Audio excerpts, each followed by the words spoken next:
rising to all of my kings and queens doing tremendous things. I am Altitude, representing Building Never Minds, the hip-hop workshop, renovating minds one rhyme at a time.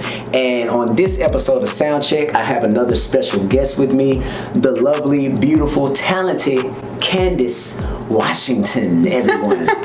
So introduce yourself to the people, give them a little bit of backstory about yourself, where you're from, what you're currently doing, and then we'll jump into the topic of the video. So the floor is yours. Hello everyone, I am Candace Washington, from a small town. I just previously moved to Dallas. I'm getting in tune with how things work and how things go.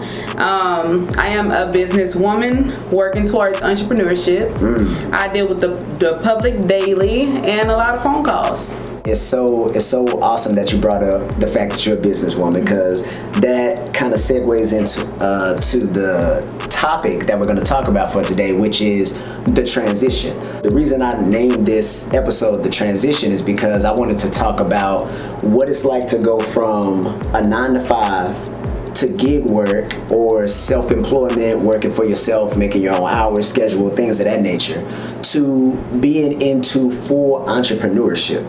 So, you know, a lot of people that are even watching this, they're going to be in the same boat. So there's people that are already in entrepreneurship, or they're trying to make that transition. And so, you know, for me, a lot of y'all know my story is that you know, I do music, film, photography, things of that nature, but trying to grow it to where not only can I make it sustainable, but I don't want to do anything else. I don't want to work another 9-to-5. I don't want to go to another employer and punch a time clock. I'm already doing that. So I might as well just make what I have now sustainable until I can get my career off the ground. So for you, I wanted to ask, and we'll get into your venture in a minute, what you have going on, but just talk to the people about how you feel about going forward, making that jump and that transition from working for somebody to going into entrepreneurship. Like what are the hang-ups, the struggles, the things that you've had to deal with, the walls you've had to break through, especially as being a black woman, and being, you know, having to go through certain walls and doors that, oh, I've noticed these things are happening, and oh, I know how business talks go, and you know, things of that nature. Like, just talk to them about that transition from 9-to-5 to trying to be an entrepreneur. So I'm half and half right now, and I'm still a 9-to-5 worker. Okay. But from my 9-to-5, I feel that I have used that as a stepping stone to meet people, to hold those conversations, to ask those questions, and I've always been taught, like, you use your time wisely, right? So if you're working a 9-to-5 and you know entrepreneurship is where you want to be, you use what you have. And you use it as a stepping stone first and foremost. You set your plan, you set your goals, and you work towards that off another person's time, right? So like I say, I go to work and I meet different people daily. Like you may see, what's the basketball player that always shop at our store? Is it Dirk? Dirk, yeah. Yeah. So you may see him walking in and out, and you could just ask him a question. Yeah. You know, but not every day. Luka Doncic was in there. Yeah. Luka was in there the other day too. Did you see him? Yeah. He was in there like 2 weeks ago. Yeah, he's always in the store. So while I'm there, I branch out. I ask the questions. I'm a sponge. Even with employees, like something as small as the person in the parking lot. Right. You know, you can gain so much through conversation and having an understanding of how to treat a person. Right. You know, like the best time to do that is on somebody else's time and not your own. Because once you start entrepreneurship, it's like everything you do is on you. It's not on anyone else. Every step you take, every move you make, nobody's making you get up and get out of bed. You don't have to be there for 9 o'clock. You don't have to be there for 10 o'clock. You don't have to ship those orders. You don't have to cook this food the right way. You know what I'm saying? Like, it's all on you. You don't have that manager telling you how to do it or what to do or what's supposed to be done. You have to set your own goals. You have to set your own time, especially if you're dealing with other people. You have to go by what they're doing too. It's a good and a bad thing. It's a good and a bad thing. So you also have to think about it. Although you may not be working for working a 9-to-5, you're still working for someone. Right. Regardless of what you do, you're always working for someone, because the other person money is what you're like, that's what you gain from it. You're not going to do it if you're doing it for free. You're just not working for an employer per se, but you're doing it for your customers who are, fueling you. They're paying for your product, your service. So and they don't have to. Yeah. Like they don't have. It's their choice to do that. So regardless of what, you're always going to work for someone in order to make money, but it's a different perspective in looking at it. Trying to set up my own thing, that like I'm my own booking agent, I'm my own, tour planner, I'm my own everything basically, right? Like it's all on me, like you were saying. But finding the time to where, okay, you work your 40 hours, you go through the rigmarole of your work week, your schedule, all that. How do you personally prioritize your time to get your business off the ground? Like to go forward and be like, oh, okay, like once I get home, like I set this amount of hours, because we automatically give away 8 hours of our day. Like we give, or 16 really, because we give away 8 for sleep, whether you sleep 6, 7, 8 hours, whatever. But you give away 8 hours of sleep, you give away 8 hours of work. So those remaining 8 hours of the day, to make 24 hours in a day, how do you prioritize that to get your business going? So for me, you have to sacrifice something. You know that you're going to be on this job 8 hours. You know that you have set up a plan to do certain things at a certain time.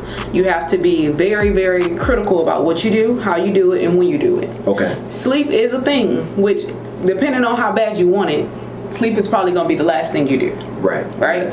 So the same 24 hours, I go to work 8 hours. I work on business plans 6 hours. I'm on phone calls and 5-6 hours a day, like emails and text messages continuously out the day. Like it's very, it gets difficult. But when you know that you're somewhere you do not want to be, what are you willing to sacrifice to get to where you want? Like if you had an option between choosing your house or your home and a vehicle, which one would you let go first? So sacrifice is key. Y'all already know. My lovely subscribers who are subscribed to the channel, we're trying to grow this thing, make it a family, a community, all that. But y'all have already seen my video where I sold my car, and we were talking a little bit off camera about it being a sacrifice. But I know where I want to be and where I want to go. Not that I'll ever go without a car again, but I saw the necessary steps. That wasn't extra money to spend. That was extra money to save, invest, and put into my business. So that's the sacrifice that I had to make. And boy, is it a sacrifice, but I feel like it's going to be rewarding and pay off in the end. And that's just the biggest sacrifice that I've made so far, is just selling my car in order to do that. Now it makes it tough because now I got to prioritize more. So like when I go to work, I gotta take some of my gear with me, or maybe I have a shoot, at 5 o'clock and I get off at 3. I ain't got time to come all the way back here on the bus and then go to my shoot and do my thing. So I gotta prioritize and plan, and then I gotta plan out the trip. I gotta make sure I incorporate that in the feed, make sure I'm honest with the customers. Hey, here's what's going on. This is what I charge. Like all these different kind of things. So for you, you don't have to divulge too much, but what's one sacrifice in the past year that you made that you would say is the benefit to propelling your business and getting you where you want to go? Fast food. Okay. Ooh, that's a good one. A lot of y'all need to learn that. Fast food. So for me, I got a notepad. I'm a journalist. I love to write. I got a notepad and I wrote out my expenses. And a lot of my expenses that I did have wasn't what my bank account said. So you made a budget, basically. Yeah. So I look at my bank account, I'm like, this isn't adding up, and I'm like, oh my God, it's the fast food. I'll go out to eat breakfast, lunch, and dinner because I'm single. I don't have anyone at home, so when I cook, a lot of my food go to waste anyway. So I'm like, okay, let's see what's the amount that I'm spending. I got a budget of like $40 a day on food. Woo! $40 a day. Do the math on that. So yeah, $40 if I do go out to eat. I say like 5, 6. 5-6 times a week. So if you add that up, that's over $200-$300. What was your spot? Seafood. Seafood. Okay. Bayou Cat. I don't know if y'all ever been. We're in Dallas, Dallas Fort Worth area. They have a place. Yeah, we got the seafood shack over here. Yeah, man, Bayou Cat was getting all of it. Like, it was crazy. And I'm like, all right, I gotta stop. Because I'm doing this, even when I'm at work, I'm spending money on food. Uber Eats or whatever that looks like, I'm spending money on food, and I knew it was a problem. And so for me, it wasn't more about the spending side. It was more about like a sacrifice. Like, can you go without it? Oh, okay. So it's more psychological. Yeah. It was more of like, can you go without it? Like, yes. And then now that I'm seeing the amount that I'm saving, because I still do it, but not as much. Right. It's a huge difference. So and you tell me if you could do this or not. So this is what I did. I had something like that maybe about a year ago, and like around this time, like last summer, where I said going forward, I'm only going to eat out twice a month. Like, that's what I limited myself to. So it was like special occasion. Like, so let's say, like how I told you this past Sunday, I just went out to Serious Pizza. Like, met up with the homie, we did some photo stuff, and we ate out after that. Yeah, you're talking about $30 on pizza. Like, you know what I'm saying? I'm like, you know. And so I got one more time in the month of July that I can eat out, and that's gonna be this Saturday, because my homie, you know, the one I was telling you about that got married, his birthday's coming up, so we're gonna celebrate with him, go out for his birthday. That's my other eat out night. So the rest of the month of July, I cannot eat out. Like, that is my limit. So if anybody asks me, hey, we going out to, can't do it. Like, and I'm free that night. I'm not doing nothing. I'm sitting here at the house. Can't do it because I have a limit and I have something that I set on myself. Don't mean that I can't. I can go out and spend the money. But I've put that precedent on myself so that going forward, I know, because you got to think, if I just spend $30 on pizza, who knows what I'm going to spend Saturday coming up? That may be another $30-$40. That's $70-$80 right there. Just eating out.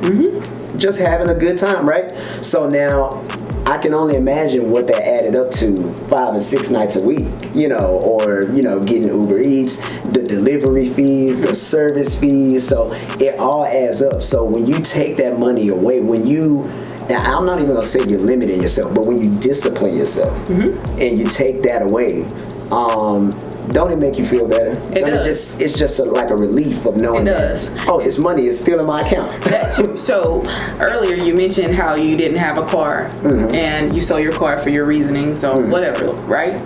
So you say how you had to be disciplined with your time and prioritizing and this and that. Like, don't you feel that you've learned something that when you do get your car, you would appreciate it a whole lot more? Yeah. So although you gave up something, right, it's more value added. Yeah.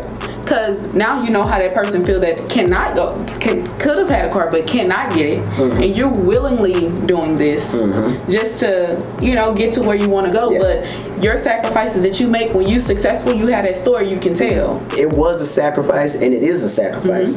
But yeah, it's taught me so much about, like, you know, how to budget not only my money but my time, and to be more assertive too with certain things. Like, you know, you got a business card. I can't be everywhere at once. So now I gotta really limit, like, okay, like I'm doing this on this day.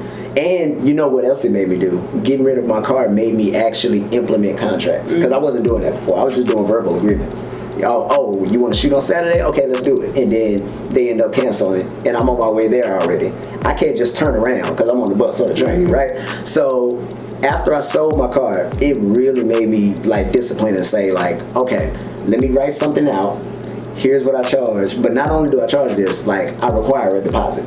You know, now at least you don't have to pay the whole thing, but if you back out at a certain amount of time, then I got my deposit. Because not only am I like using my time to come and shoot for you or come and record for you or do whatever, but now that's on my dime of, if you back out, that's more strenuous on me than it is you. You know what I mean? So it also taught me how to not only manage my money and my time better, but also be more disciplined, assertive.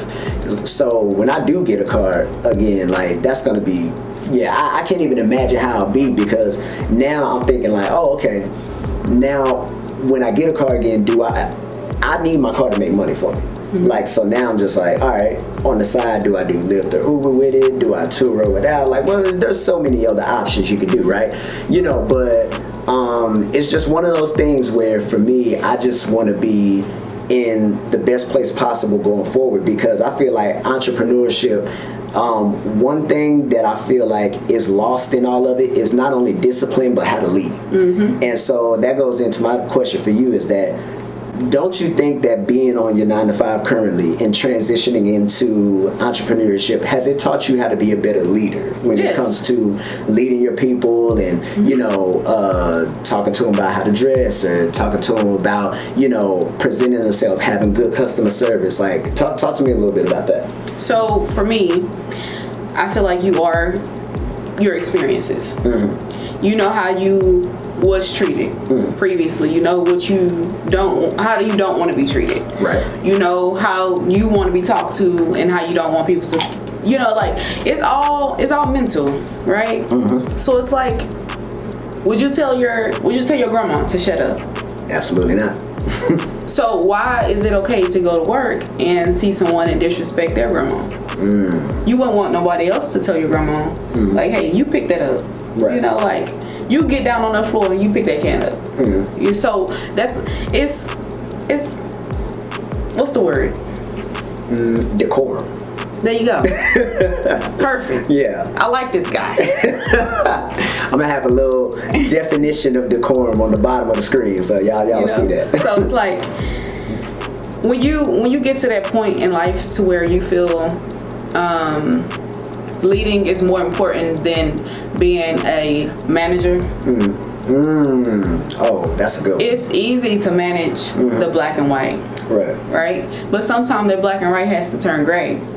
You have to get a little personal with it. Right. So just sometimes, not all the time, because depending on what you do and how you're doing it, you're going to be looked at for that. And you do it one time, you never know how this person will look at you. Right? So we just met. If I would have came up to you and like, Jeff, you know what? I don't like you. Don't even know you. Which I've had that happen, by the way. I'll get into that in a minute. But yeah, continue. Like, I don't even know you. So I'm trying to start entrepreneurship. Me, personally, I'm trying to start entrepreneurship. You could have been a potential great customer. Yeah. You may patronize my business every 2-3 days. And I just messed up with you just by the way I approached you. Right. And didn't even know you. Yeah. So with that, you learn from your experience how to lead. You learn how to talk to people. And I feel like the golden rule, you treat people how you would want to be treated. That's the best way to lead anybody. Yes. I don't like to be bossed around, so I'm not going to be a boss. I am a boss chick. Okay. Talk about it, queen. Talk about it. And you have to just treat people how you want to be treated. And don't be afraid to be humble. Okay. A lot of people are, so just because you have $20,000, you feel like you have to drop a particular card to show, like, yeah, I got it. Right. You don't have to do that. Yeah. You don't. If you only got $20,000, don't buy a $20,000 car. That doesn't. Doesn't make any sense. Doesn't. Right. And I think another thing with leading people is, a lot of people think of manipulation a bad thing. Right? So if we really want to get into the word manipulation, it is like... Okay, break it down. So manipulation to me, sometimes it can be bad, but the world we live in today, manipulation is in everything. When you're giving a speech, you're trying to manipulate your words to make it sound right for the other person that's listening. When you're going out. Yeah, they just use another word. They call it convincing. Convincing. So you're manipulating your outfit. To make it look like you good. Like, okay, baby, I could put this with this and make it with this heel, put this hat on, make you look like that's manipulate. You manipulate your clothes. Right. To present yourself. Man, I had the same shirt for 2 years. So as much as they say manipulation is a bad thing, you're not supposed to be manipulating, but you manipulate, like, I have a business soon to be, and we manipulate the ingredients to make it taste like how we feel like the majority of people would want it to taste. So it's like, with leading people, manipulation is key. I may not want to change your schedule.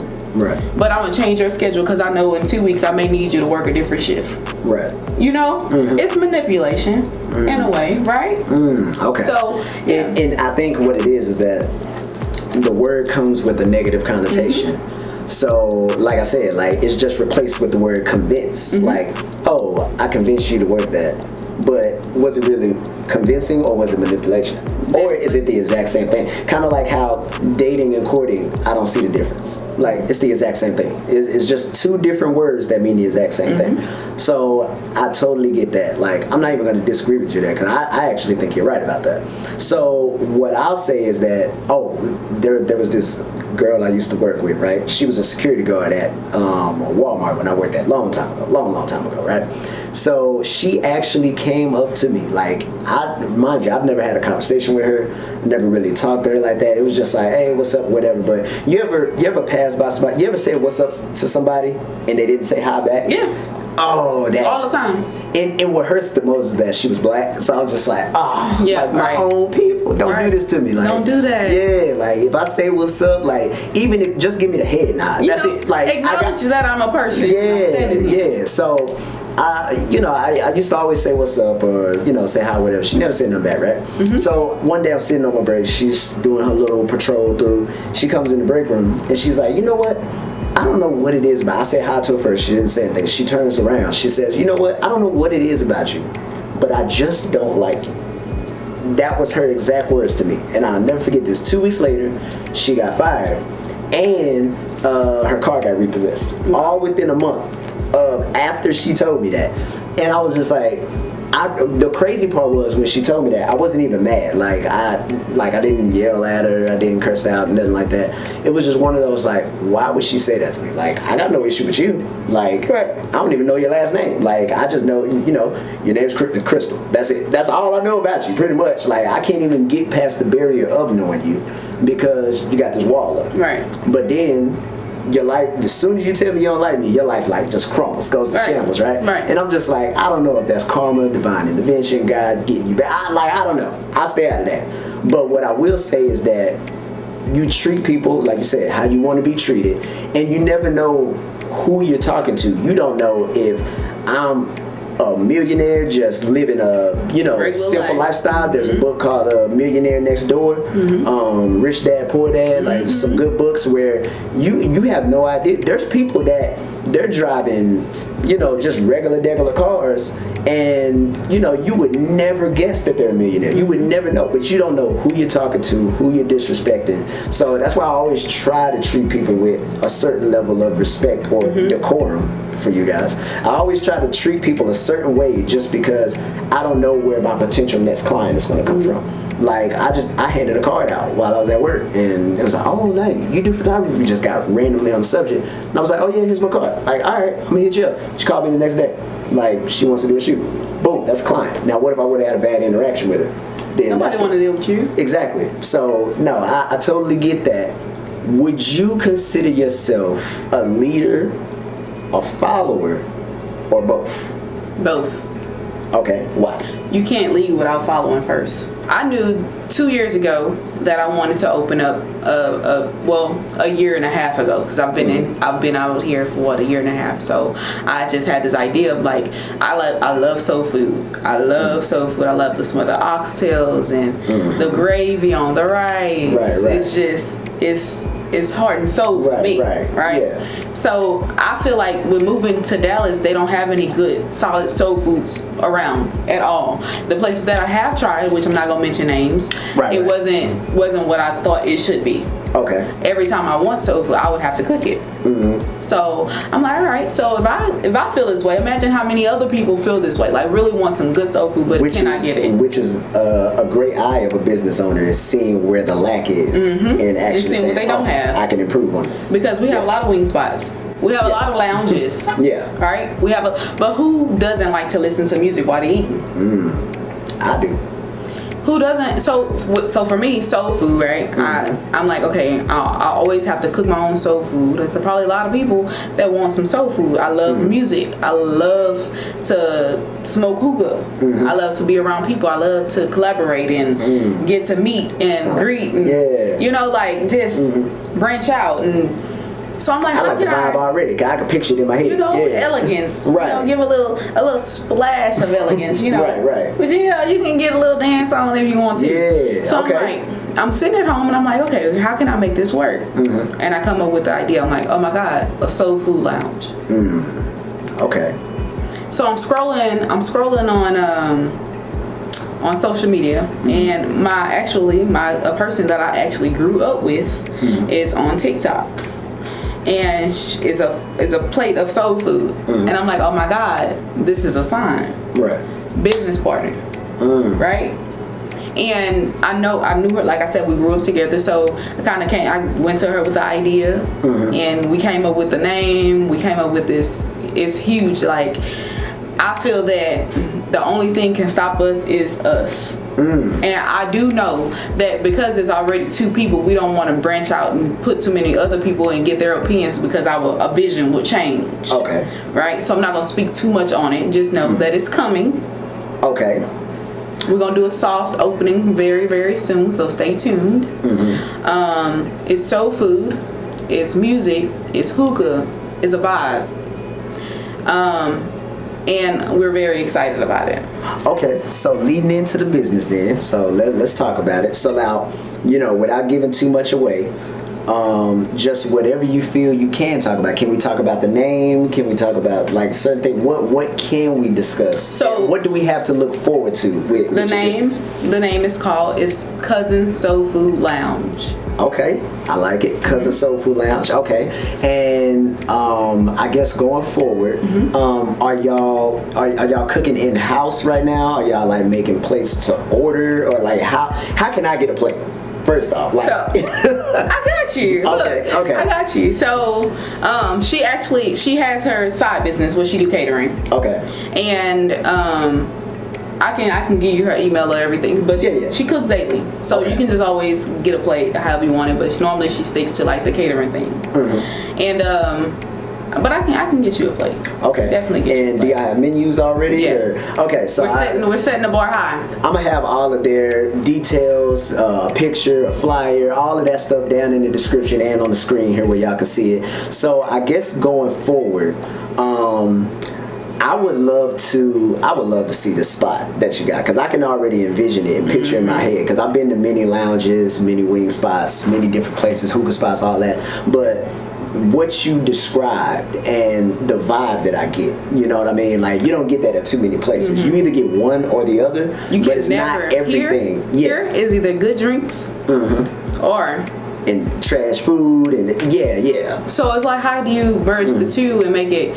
So the only thing for me, like, I started working at this wing spot, right? Outside of my 9 to 5. To get the experience of one person owning something and how he's maneuvering through the hardships, because because a lot of people see the cars, they see the houses, they watch you on social media, they see the bags that you buy, they see the glasses you buy, they feel like you've made it, right?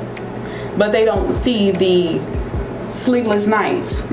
They don't see the family that's not helping. Right. They don't see so they see the huge vacation to Dubai. Right. But they didn't see that you 2 years ago. Yeah, they didn't see you in the mud struggling. You gave up all your time. So this week in Dubai is nothing compared to the 2 years that you've lost. Right. To try to make it there, right? And I think a lot of people get that confused with entrepreneurship. It's not something that's automatically gonna make you money. Right. You have to plan and be disciplined and study and be humble, and you can have a business and not make a dime. Yeah. You can have a business today and it's gone tomorrow. Just behind you saying something crazy. Right. So you don't see like the hard work that people like put into it. So I'm like, all right, I know where I'm gonna go, and I'm gonna be a sponge, like I say that I am, and I'm gonna suck up something from a lot of different places. I'm asking these questions. So I walk into this wing spot. I get the job, of course. I work there like 3-4 hours. Okay. Every 2 or 3 days if I feel like it. Whenever I want to, I'll just be like, hey, I'm gonna come in a day or whatever. So, but I got behind the scenes of one person running his own business, doing like what it means to be an entrepreneurship, like, and work for yourself. Right. And I started asking him questions like, how did he do it? How much was this? How much was that? And he knew my end goal was to be in my own business and run my own, not restaurant. I don't want to call it a restaurant because it's not a restaurant. It's definitely a place that you come to if you want great food, great music, and have a good time. I was about to say, what would be the classification for that? Because I like, from what I envisioned, like, I know it's not a restaurant, but I was like, it's not just a lounge either. It's not. Like, so like, what would you classify it as? Or it doesn't have one yet? It doesn't have one because it's different. We haven't got there yet, but it's very different, and I feel that it's something everyone wants to experience. Yeah. Because that's something everyone should want to experience. Yeah, because they regardless of the price amount. Okay. Awesome. Well, what's your partner's name? Kiadra. Okay, cool. Kiadra. So when they officially launch, they said they're gonna do a soft launch. Do we know the date yet? We don't know the soft date. Launch? Okay. So I'm gonna get more details from them to come, and we are gonna I can't wait to enjoy this. We're gonna have to do another episode. Yeah, we definitely got to do another episode, and I want to have her partner back on, and it'll be all three of us, and we could talk about it more. You know, when y'all do the soft open, like maybe like a week or so before y'all soft open, I want to have you back so that we can expound on this conversation. Very excited, y'all. Very excited. I cannot wait. But for me, in summary, I'm glad that I have you here because, like, talking about the transition and going forward, I was even talking with a friend of mine on the phone about this because they're in a similar situation to where they have their business. They have a bit, like, their goal is they want to have an art gallery. Like, that's the thing, and that's a whole nother world because art is like, that's a whole nother can that I can't even fathom right now. Right. You know, because everyone has their own different things. Like, I don't know what it takes to run a food business. Right. But I know what it takes to run a photo and video business. Yeah, so you don't know what it takes to run a food business, right? Right. But it all starts somewhere, right? It's all the same. Manipulation. Okay. So now, you don't think you can manipulate those photos? I need a photographer. Right. In my business industry. You already know I was gonna slide a card to you. So that was I was gonna slide because hey, here you go, hit me up. You know, you know where to find me. So, but yeah, that's interesting that you say that. That is all the same because it's like the talent and the genre is different. It's kind of like music. Like, you got rap, you got R&B, you got country, you got all these different. But at the end of the day, music is music. And music is music. You know, and so business is business. And business is business. They call it the music business, and so everything that goes into it. So you're still talking, setting up with clients, talking with business owners, talking with partners, potential sponsors, trying to get some sponsors. But you're having all of these different hands, and you're making all these different moves and conversations. Like, one last thing I'll ask you about that is that, how do you go about, because I saw you off camera when I was setting up, you had your business going. I was like, she was on the phone handling business. I was like, okay, all right. Like, I see. Like, how do you go about just balancing who to say yes to and who to say no to? Because we talked about this a little bit, to where even in our personal lives, it's like learning how to say no. But you also don't want to knock your blessings by saying no to everything. Like, what is your discernment going forward to setting up your business, to I guess just like having the discernment to say, like, oh, no to this, but yes to this, and to have that communication with your partner, so that y'all can have a healthy and successful business going forward? Like, how do you discern all that? So, did you hear the conversation? A little bit of it. Okay. Yeah. So, I didn't hear the whole thing. I was setting up. Yeah. So for me, if it's beneficial, which every person you come in contact with is beneficial in some way, in some type of way, you're going to benefit off that person, right? So although the answer wasn't a no, it was a, do you have your email? Can you shoot this text message? I may get back with you soon. But she's throwing her business out, and I'm like, okay, well, I haven't got to that point yet, but we can definitely do this soon. Right. So it wasn't a no, but she know that she didn't get what she needed when she came in, thinking that she was going to get, right? But it was not a no. It wasn't a no. Because I want to still keep her on the phone in case I need that phone call. Right. So I asked, this is your personal number? Yes, text me anytime. I ended it on a good note. You have a good day. I'll be contacting you soon. Because it may not be for now, but you never know what comes up later. Right. Yeah. Okay. So although I don't feel like, so sometimes you do have to say no. Yeah, or just not right now. Or never. Oh, but you have to be okay with that. Right. If it's a stern no and you know that it's a no. But you know. You gonna know. Yeah, there's no need for us to. Like, we ain't gonna. If I'm starting a soul food business, you're not gonna come to me and tell me, hey, I have a soul food business. Can I place my card right here on your counter? Right. No. Like, no, are you crazy? Yeah. Right. Why would I do that? Like, you the comp. Like, nah. No. Right. So it's just you gonna feel a vibe first off, and you gonna know. Like, it's some things that you just not gonna do, and that's when you say no. But other than that, you never just say like, oh nah. No. Okay. Well, I'm gonna get back with you on that. Right. Here's my email. Here's my contact information, or whatever. But you don't just solid no, unless it's like a solid no. Yeah, it's like, so you're not being overly aggressive, but you're not being passive either. It's just like assertive, where like my yes is my yes, my no is my no, and for you in the middle, hey, maybe we'll work down the road, but today ain't that day. Right. All right, that's awesome. So, man, thank y'all for watching. Hope y'all enjoyed this episode of Soundcheck. I'm so glad to have Candace on the show.